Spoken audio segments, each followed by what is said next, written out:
Hey, welcome everyone. Hey, I am beyond honored to welcome our newest sponsor to the Other Side of Addiction podcast. That's Emergo Academy. This isn't just another program, it's a life changing approach built around one simple truth: recovery is a brain thing. I've personally taken the training, and what I've learned from Dave and Susan Kinney has transformed the way I understand myself, my past, and my healing. Even if you're not looking to become a certified crisis and recovery coach, the brain first approach will shift how you see addiction, behavior, or even your own everyday choices.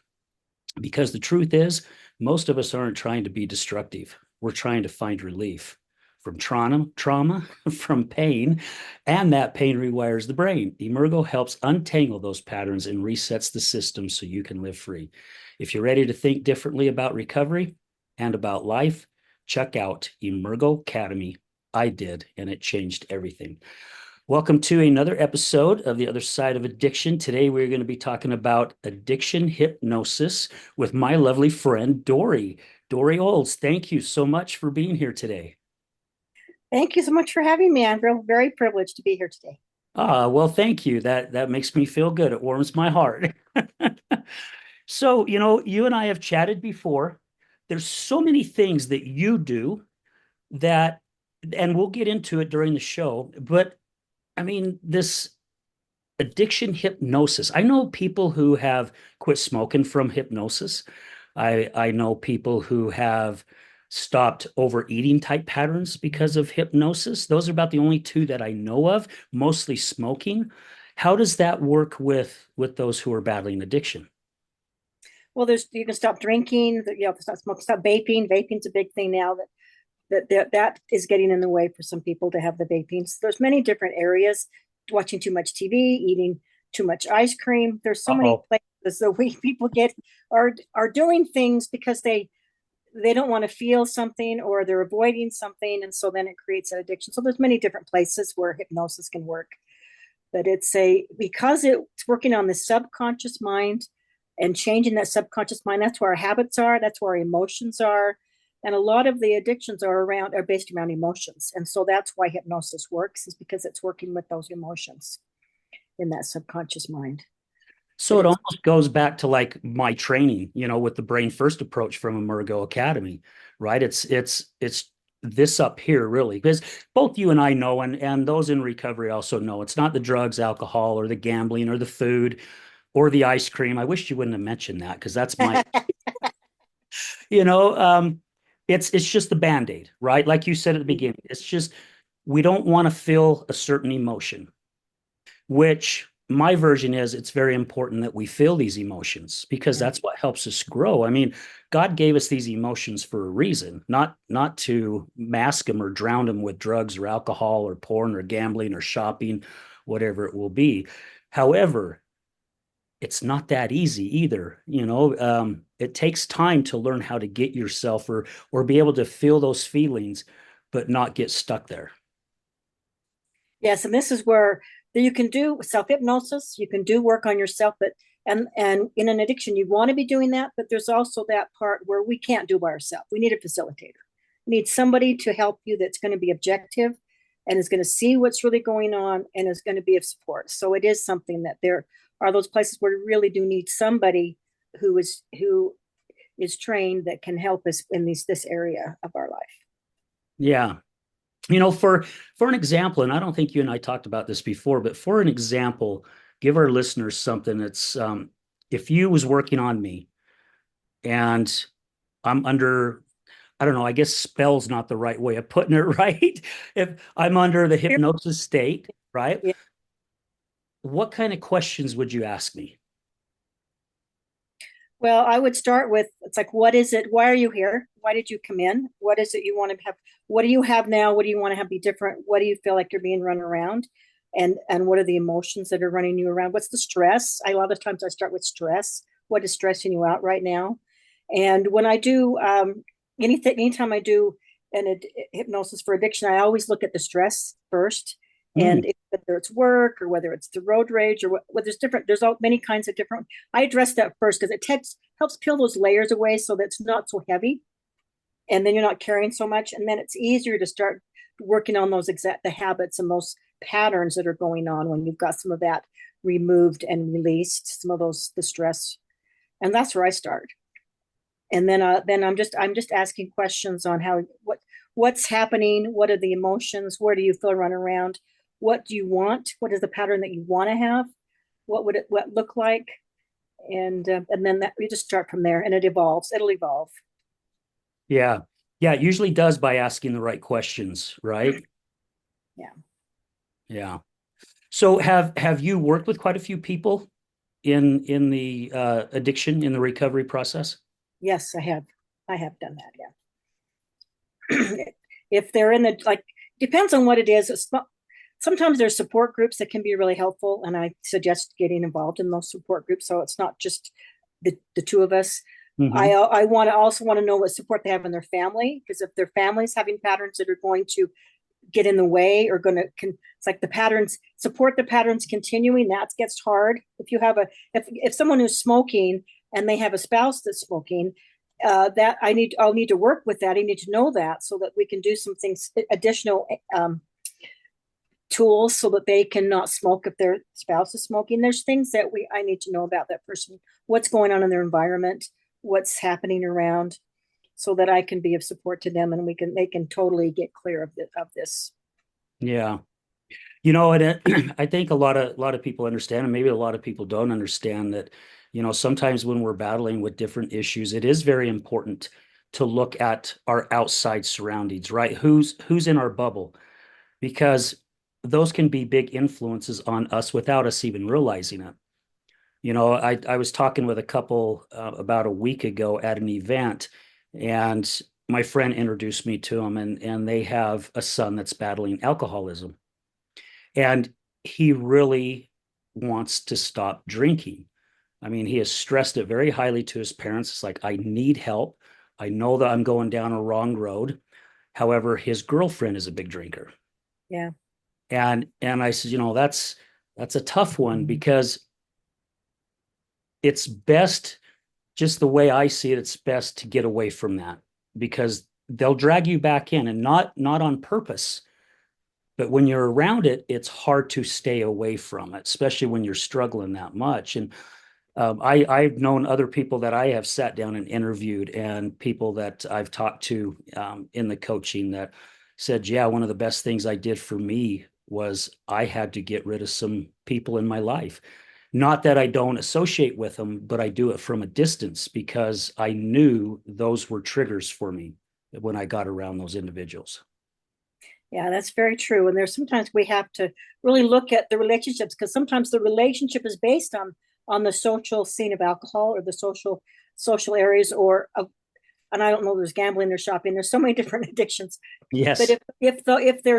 if those are incorporated in that relationship, that it is much harder to do. So yes, you need to do look seriously at what do you really want, and what's happening with those relationships.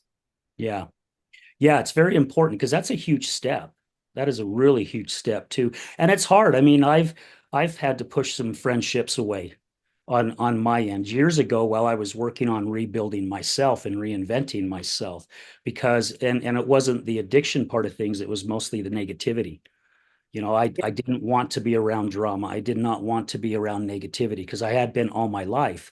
And that's how I shaped my life around it. I mean, I was always griping and moaning and complaining and throwing a fit, and had anger issues. And, it wasn't until I finally opened my eyes after losing my 24-year career, where I'm like, I think I need to make a big change here. And Yeah. some of it was to get a few individuals completely out of my life. Well, there is a, I don't know if it's a study. There is a research that you become like the five people you're the most around. So if you look at Mhm. the five people that you're around, are they studious? Are they ambitious? Are they having goals? Are they doing things that they want to do, achieving things they want to do? Or are they staying at home, sitting on the couch, binge watching TV? It's like, what are those five people doing, the ones that you're around the most? And are they things that you want to be doing, or do we need to find we need to go with five different people, so that you're creating you're around people who's going to help you be what you really want to be? Because that's the truth. You become No, it what is. those Yeah, people. You're 100% right. It definitely is. I talked with somebody about 3 months ago that said that they had to distance themselves from some friends because every time they went out on a weekend to go eat, they wanted to go somewhere where you could drink. Hmm. And they really didn't have an issue with drinking, but they decided it was something that they didn't need to have in their life anymore. Yeah. And it's funny because this person told me they got a lot of crap from a few of those individuals, like, oh, you're too good for us now. Oh, Mm. yeah, I see you don't want to. And I'm like, well, it doesn't sound like those were too good of friends in the first place because your really good friends would support you if that's what you want to do, and say, hey, congrats. Or hey, let's go to dinner and let's not have anything to drink. Let's just go out and have a good conversation. So yeah, very true. Yeah, it's interesting that when people start to pull you down. So what I look at is there's that story about the crabs where you have the fishermen that put the crabs in the bucket and they don't need to have a lid because the other crabs are constantly pulling the crabs down. So the crabs pull the crabs down, they climb up and they get pulled down, and then the next one gets pulled down. And so they're constantly pulling down. Is that the group of people that you're around is constantly pulling you down? Or are they really supporting you and helping you achieve what you really want? And Yeah. these are some pondering. It's like we need to have reflective time and say, what is it I really want? And what am I on that path? What do I need to do to get that? Yeah. So it's really true. And I think you said earlier too, it's very important to have somebody in your life that can help you because you cannot do it alone. I mean, you definitely cannot do it alone. I heard something, I don't know, a couple of years ago where somebody was saying that, they were a self-made millionaire. And somebody that I was next to go, there's no such thing as a self-made That's millionaire. I And agree. it I never dawned on me, right? Yeah. It didn't ever dawn on me. And I'm like, what do you mean? He goes, hell, it had to take a bunch of other people to get this person where they got. They're not self-made. And I really started pondering on that. And I went, oh my hell, you are 100% Like right. no man's an island. And I'm a hypnotist, and believe me, I have people I know who to go to for myself when I find some things going on. It's like I know who to call. I do my own sessions where I'm in the chair, they're helping me, I'm answering their questions because I know it works. I can do part of it myself. And there is a portion where I can get done, but the whole thing, I'm not objective enough on my own behalf. I need someone else Yeah. that's there. So I have people I go to. Yeah. And you do too. It's like Yeah. people, we all need someone. We all need someone. And you're right. I don't think anyone is self-made. I think it's all been because of other people and who we associate with, and listening to the coaching of other people, or mentoring. There's all kinds of ways to get help, to advance in our life, and mentoring is one. But I agree. There's no such thing as No. self-made. No, no, that and I Oh, and I really do feel too you have to have um, a higher power, whatever that higher power is for you. For me, it's God. I know other people, I've heard of other people say, I don't believe in that. My higher power is the mountain.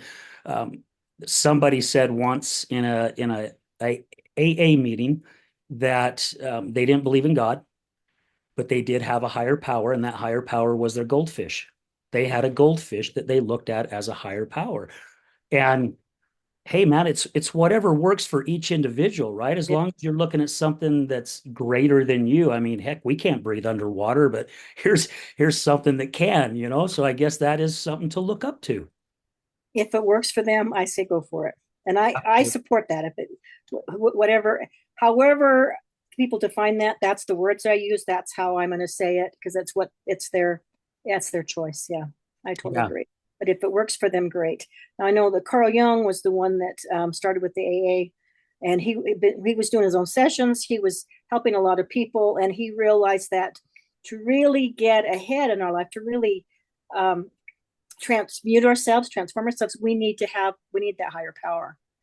And so that's what he always brought that in for people, and that's what's in the AA program. But I totally that for me, that's what I do too for myself. Is that we need that something bigger than ourselves.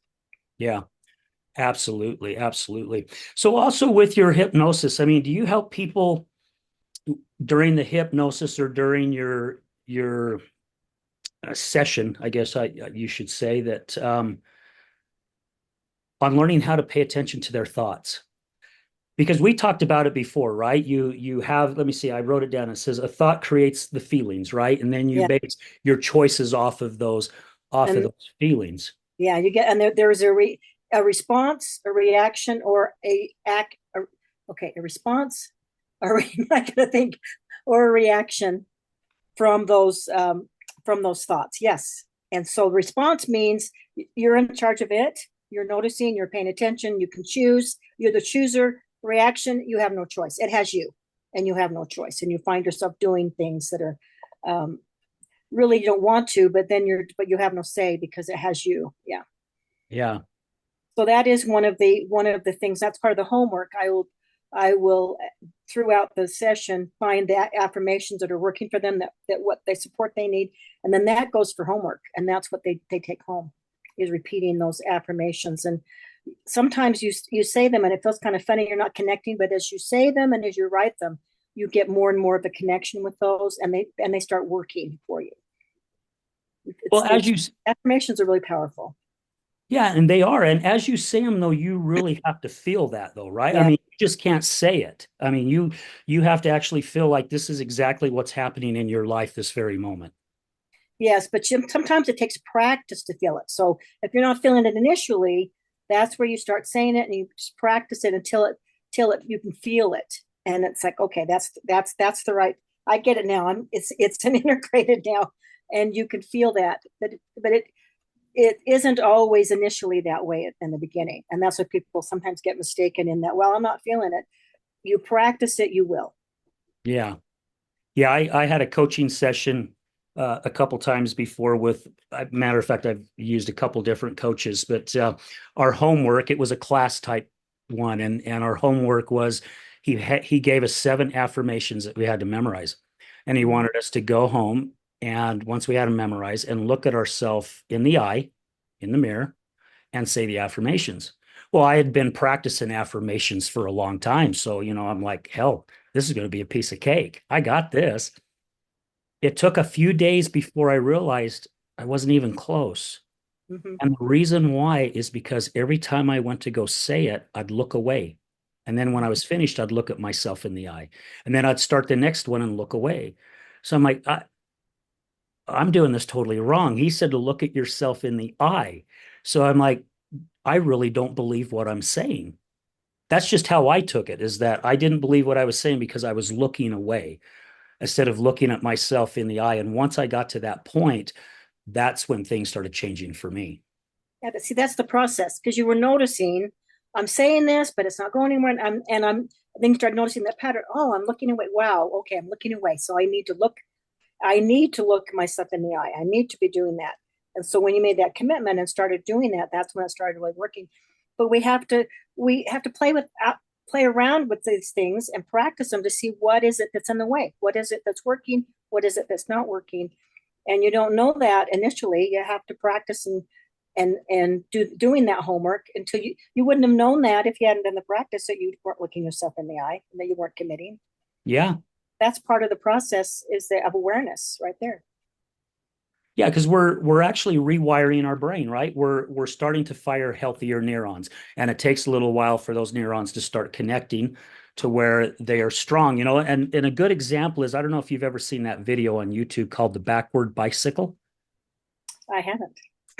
Check it out. It is Okay. pretty cool. So some engineers designed a bike that if you wanted to turn left, you actually had to turn the bike right. And if you wanted to go right, you had to turn the bike left. So this guy, he gets on this bike, and I mean, he can't even go a foot, and he's fallen. Well, it took him, I don't even remember now, it took him months to finally get to where he could actually ride the bike. And he'd go up on stage and do talks and bring the box or the bike with him, and he'd walk away 20, 30 feet and hold up $100 bill and say, if you can ride that bike to me, I'll give you this $100 bill. No one could do it. His little son, 5-year-old son, picked it up within 2 weeks. Mm. because his brain was still fresh. He didn't have all these other habits, right? Yeah. So then once he figured out how to ride the backward bicycle, he went to go ride a normal bicycle. He couldn't ride it. Now it took him less, it took him a lot less time to get it again. I think within a few days he finally got it. But yeah, he went to go ride a normal one and he could not ride it because it's like we're retraining these neurons in our brain. My coaches, they did a talk at our Huss event last year, and they were talking about, matter of fact, they did this with our coaching too. Those who brush their teeth with their right hand, they wanted us to brush our teeth for 7 days with our left hand, or vice versa. And it was a mess.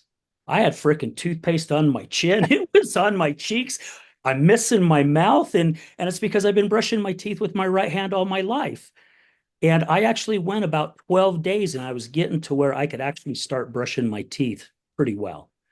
And it was all about retraining the brain and practicing, right? Even when you're trying to be in recovery and practicing new things and doing different things to retrain that brain to refire something that's healthy instead of damaging.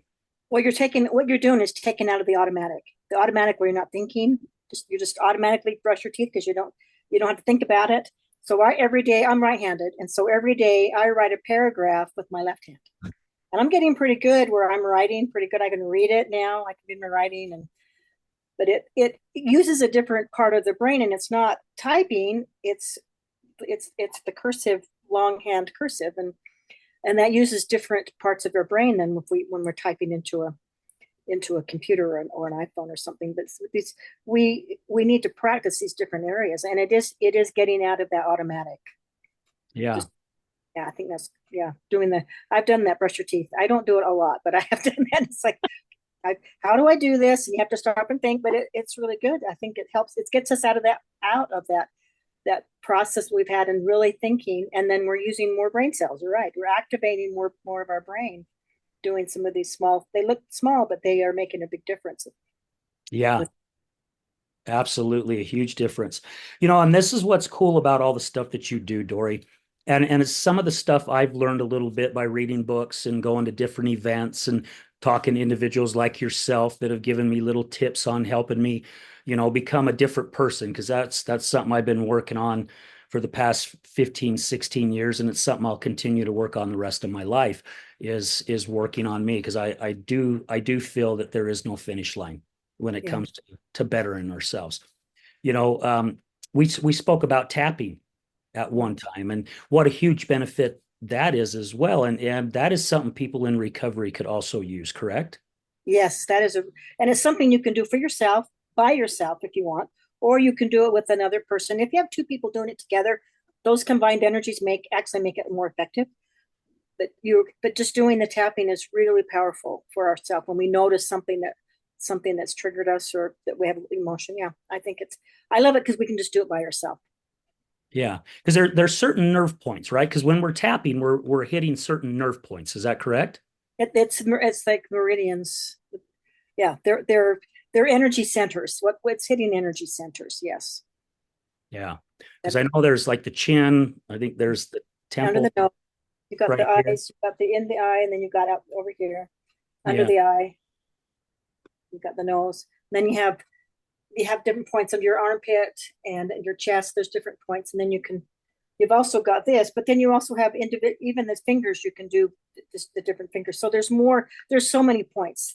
When you really start researching that, there's a lot of different points that you can use. There's some people with great expertise in tapping have a lot more points than I have ever used. So it's because they're experts, and so it's pretty cool to think, oh, I could do that one and that one and that one too, because I do more just the regular ones that I was trained in years ago.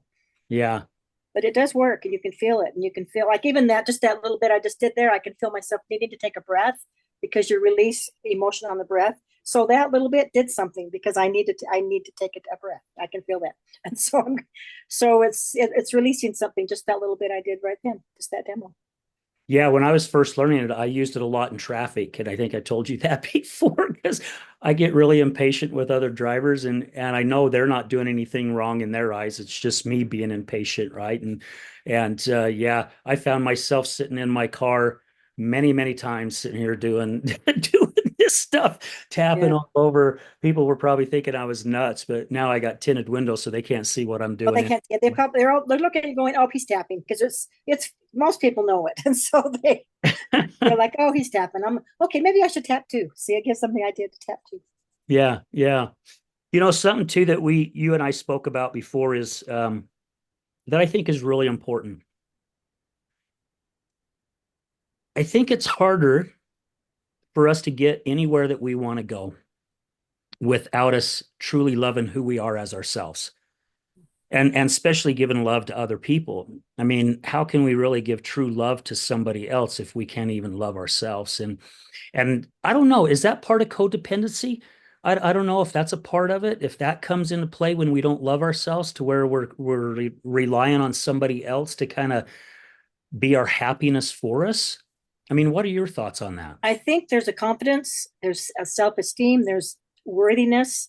Someone doesn't feel worthy, they're giving them their power away to someone else because they don't feel worthy to keep it for themselves. And there is a process of healing with that. But I think there's a yeah, that is some of the issues with that codependence. And it's you just don't you're not valuing yourself enough, and you're not really living your own life. You're giving yourself away to other people, but you don't know how not to do that. And there's some work to be done with in that area. But it really is about loving yourself, knowing that you as an individual, each one of us as an individual, have a purpose, and that we have value on being on this earth. We wouldn't be here if we didn't have that, and that learning what that is, and where do I need, like I'm going to say it for myself, where do I need to be? What do I need to be doing today? It's like putting myself in those places that really are going to maximize for myself what I need to be doing, and knowing that has value rather than I need to go help another person because I've been in this place. I've been in that codependent place. It's You're always helping the other person because the only value that I could have was in helping someone else because I didn't feel value in helping myself. Yeah. And I couldn't even go there. And so it was a process of learning how to do that, and valuing yourself and knowing that I have value in that. I love the airline metaphor where it's like you put your mask on yourself first. You matter enough. And if you don't put your mask on yourself first, you're not going to be there for someone else. So being able to take care of yourself is really important. Giving yourself love, taking care of the food you need, the clothes you need, the rest you need, looking at what is it I need to be doing, and what kind of mental support do I need? What do I need for like affirmations or music? What is helping me be my true self? And that's what we're looking at, is helping us find our true self, find our divine self, and then being that. And we have to, it's a journey. It's a journey to do that. But we need to be able to support ourselves. And I remember in past years where it felt wrong to support myself. It felt like feel selfish, or it felt like I needed to be there for someone else. I couldn't even go there.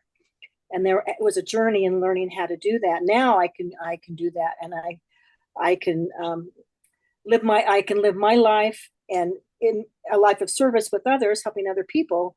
But what do I need? Being able to give to myself, being able to love myself, and it was something that was learned. You have to learn to do that. Yeah. Yeah, because I fell into that same category, you know, feeling like it was selfish.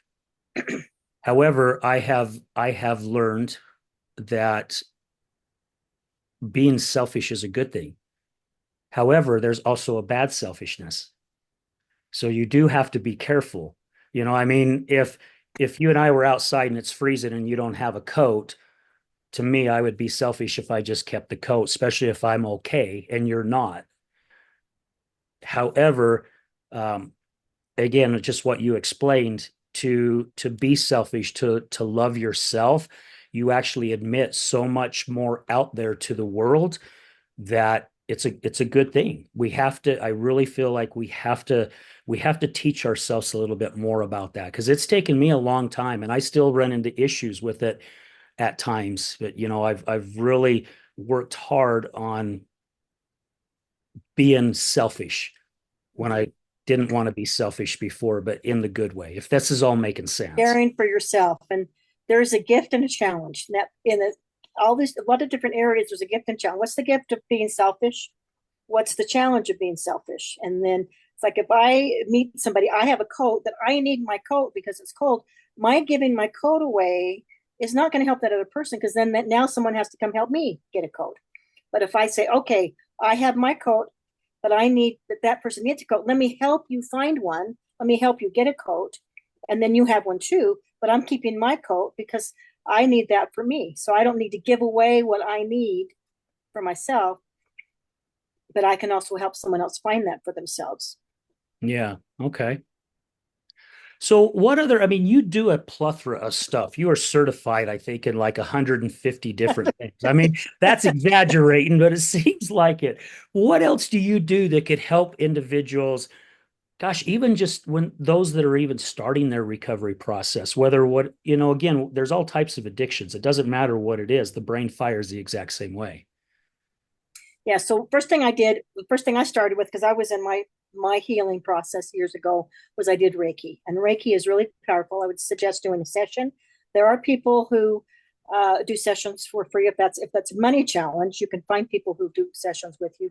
But when I gave myself permission to train in it and actually have the energy for myself, that was huge for me, because I could start doing those, have that Reiki energy, do the Reiki sessions on myself every day. And that made a really big difference for me. So the Reiki is I think it's a really important, uh, big one. I do lymphatic massage, which is specifically lymphatic massage, which the lymphatic system, um, when it gets out of control, it's when people have swelling in their legs, and their legs are kind of red, and they have the weight gain in their legs. And there's it's other places in the body too, but it's just not moving.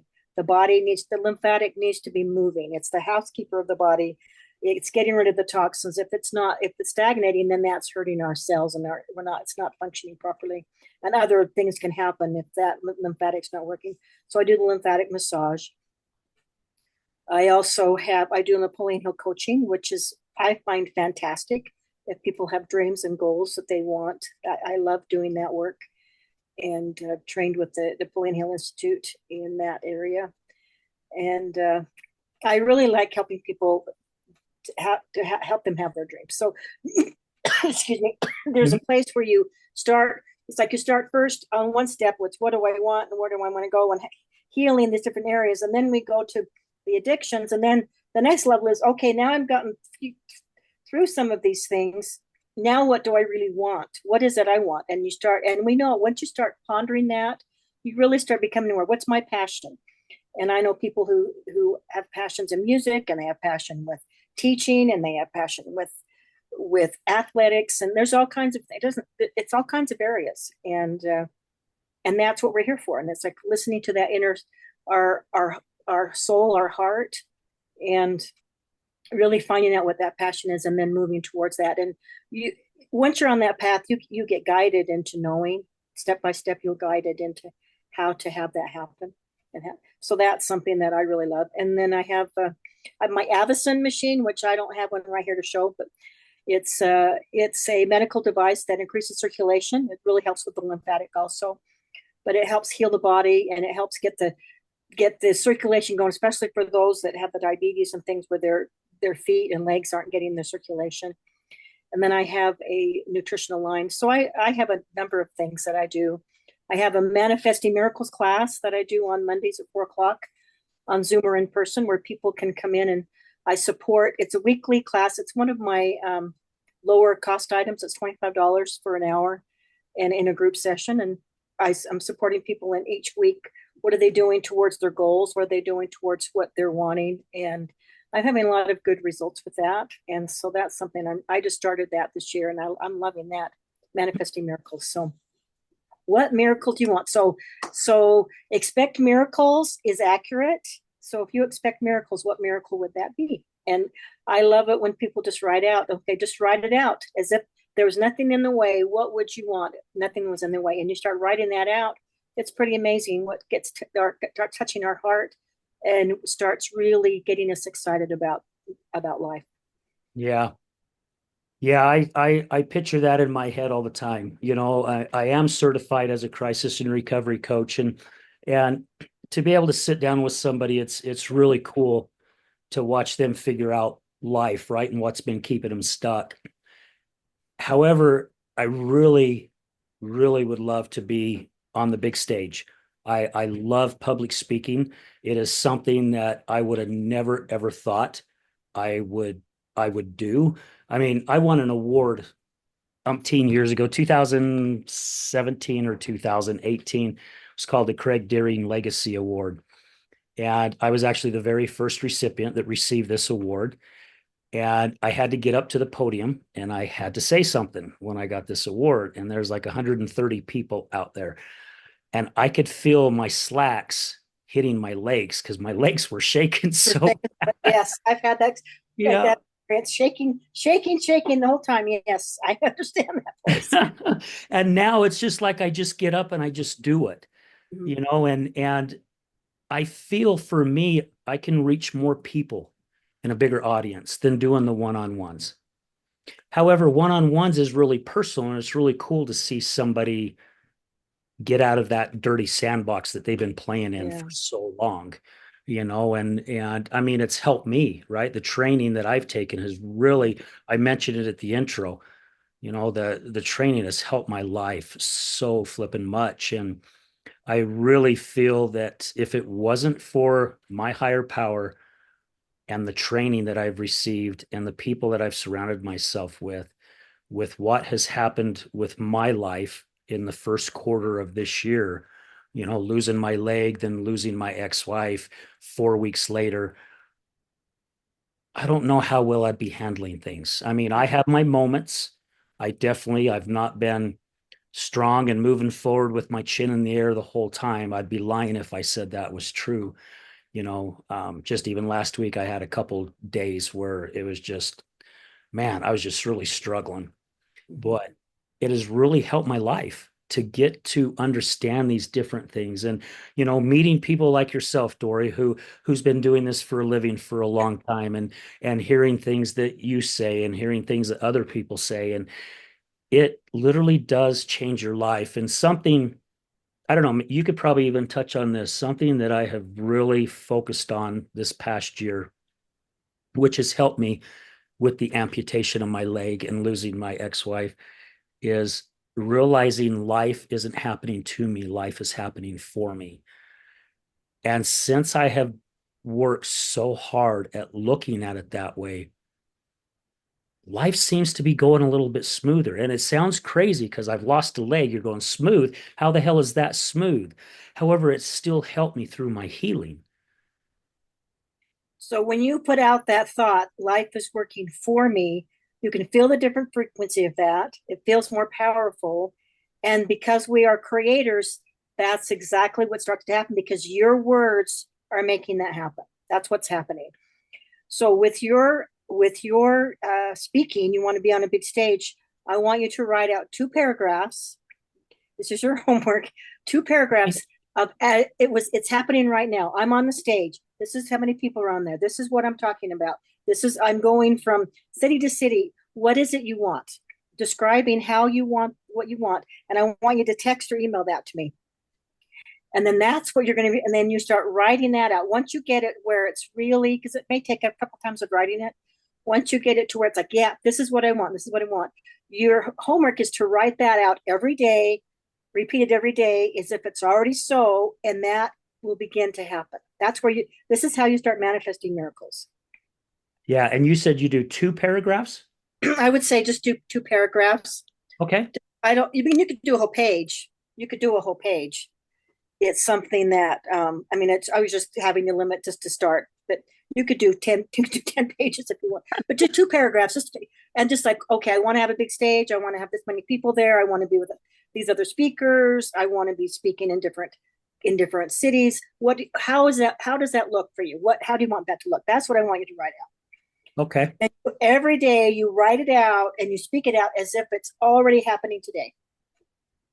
So you write it out just like it's already happened, not in a Already present not in in the a future it's sense. present, not in the future. It's present right now. Okay. Huh. That sounds pretty cool. Something that my coach in Canada, he texted me one day and he's like, hey, you got some time to talk? And I said, yeah, absolutely. So he calls me because Canada residents can call the United States for free. If we call Canada, it costs us a ton of money. So Mm. it's like, don't ever call me, just text me, I'll call you. But something he's like, I got to tell you something that's happened to me.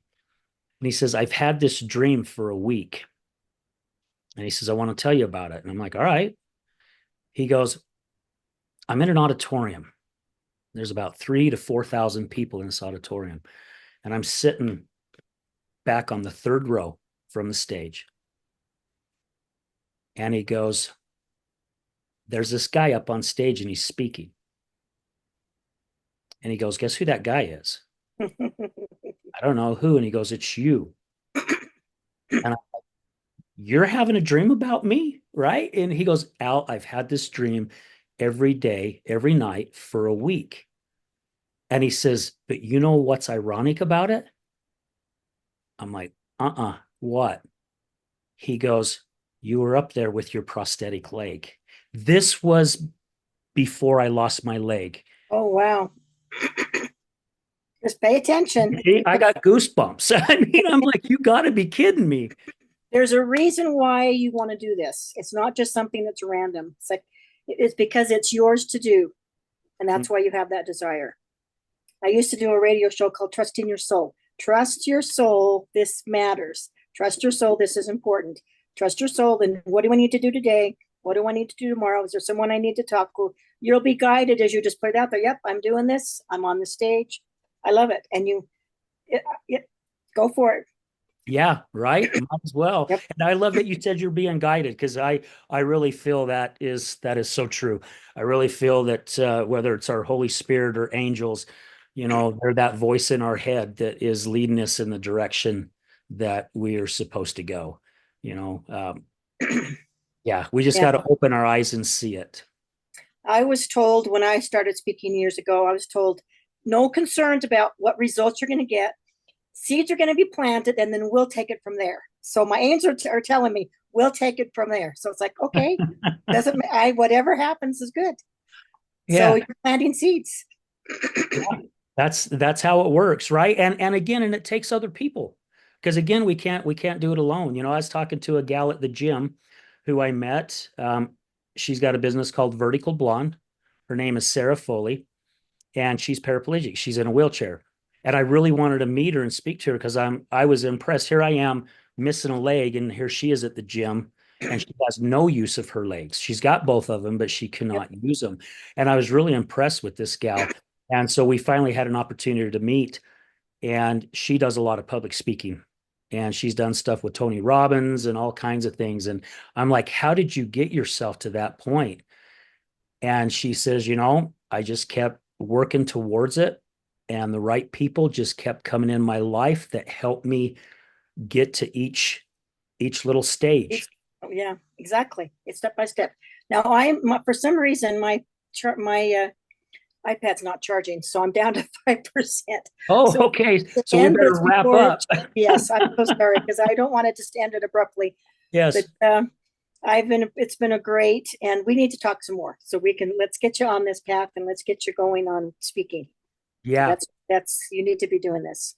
Listen, Uh, listen to those messages. Listen to those messages, and I'll write on these two paragraphs. So before your battery dies here, Dory, if someone wants to work with you, how do they find you? So the best way for me right now is just my phone number. It's 801-674-7329, and we can post it on there, but that's the best way. Call or text. Okay, and well, I've got your number in my phone. Yeah, we can Yeah. put it in the bottom, but that's the best way right now. I do have a website, but it's kind of it's having challenges right now, so I need to work on my website. So that's the best way. I do have a Linktree at Dorio, Dorieo, capital O. So you can do my Linktree and find me there. Do you want to text that to me so I make sure I can text that to you. I and can get it in? Okay. those are the ways to get a hold of me. Okay. So I appreciate you. And I wish we could go on longer, but it's going down, not going up. And I have the Okay. charger in, so I don't know why. Well, this is So, take two. We don't want to do a take three. So that's right. we actually did a recording earlier and we had some glitches as well. And we were just gonna do a short little thing. And I got thinking about it more and I'm like, nah, we're just gonna do a whole new show. Let's Oh, just do it all over again. So Dory, thank you so much. Thank you also for reaching out to me. And, thank you for being the person that you are and helping so many other individuals because we need more of that, right? We yeah, all we all need help in one way or another, and there's no shame in it. There's nothing wrong with it. You said yourself you've worked with people who have worked with you. I have yeah, people that work with me. I mean, absolutely. professional athletes have coaches that have coaches that have coaches, so it takes a number of us to help us get to where we want to go. And I know you've helped a lot of people, so Yeah. thank you. Well, thank you, and I've really appreciated being on today. Absolutely. Well, guys, there you have it. There's another show. Thank you to Dory and thank you to our new sponsors, Emergo Academy.